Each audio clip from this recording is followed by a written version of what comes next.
मालूम है ना तुम किसके खिलाफ जा रहे हो? मैं आज के बाद सब कुछ आपकी नजरों के सामने होगा। अच्छा नेता हाथ काले नहीं करता। डायरेक्टर और मेकर्स का स्टेटमेंट। क्या ये रियल लाइफ स्टोरी होगी? अब तक रेडी 2 के डायरेक्टर राजकुमार गुप्ता और प्रोड्यूसर ने कंफर्म नहीं किया है कि मूवी 100% रियल केस पर बेस्ड होगी या सिर्फ इंस्पायर्ड होगी। लेकिन जैसे पहले रेड एक रियल केस से लूजली इंस्पायर्ड थी, वैसे ही रेड 2 भी किसी बड़े फाइनेंशियल स्कैम से लूजली इंस्पायर्ड हो सकती है। प्रोड्यूसर भूषण कुमार का statement. Red 2 will take the concept of financial fraud to a bigger level. The story will be gripping and will highlight one of the biggest scam in India. इस statement से ये hint मिलता है कि movie किसी ना किसी real scam से इंस्पिरेशन ले सकती है, लेकिन एक फिक्शनल स्टोरी और सिनेमैटिक ट्विस्ट के साथ। तो ओवरऑल कंक्लूजन ये है कि रेड 2 रियल स्टोरी पर बेस्ड है या नहीं। यस, अगर ये मूवी हर्षद मेहता, नीरव मोदी या विजय माल्या जैसे स्कैम से इंस्पायर्ड है। Story real life tax rate और फाइनेंशियल स्कैम्स को बेस बनाकर बनाई गई है।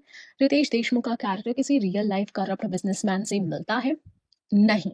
अगर मूवी प्योरली फिक्शनल स्क्रिप्ट पर बेस्ड है, जिसमें सिर्फ टैक्स फ्रॉड और इनकम टैक्स डिपार्टमेंट की वर्किंग दिखाई गई है, मेकर्स ने सिर्फ एक थ्रिलर स्टोरी लिखी है जो रियलिटी से इंस्पायर है, लेकिन किसी एक रियल केस को फॉलो नहीं करती।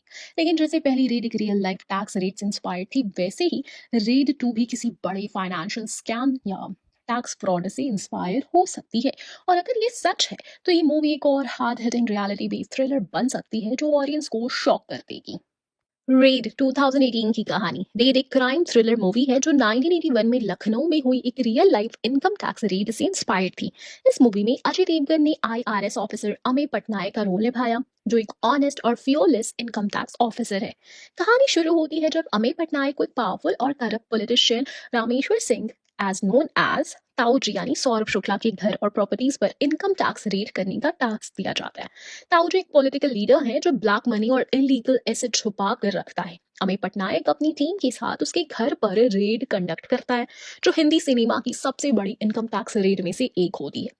मूवी में अमेय और ताऊजी के बीच एक माइंड गेम और पावर स्ट्रगल दिखाया जाता है, जो ताऊजी अपनी पॉलिटिकल पावर, लोकल सपोर्ट और वायलेंस का यूज करके रेड को फेल करने की कोशिश करता है। लेकिन अमेय सब्र, स्ट्रैटेजी और ऑनेस्टी के साथ अपनी ड्यूटी निभाता है।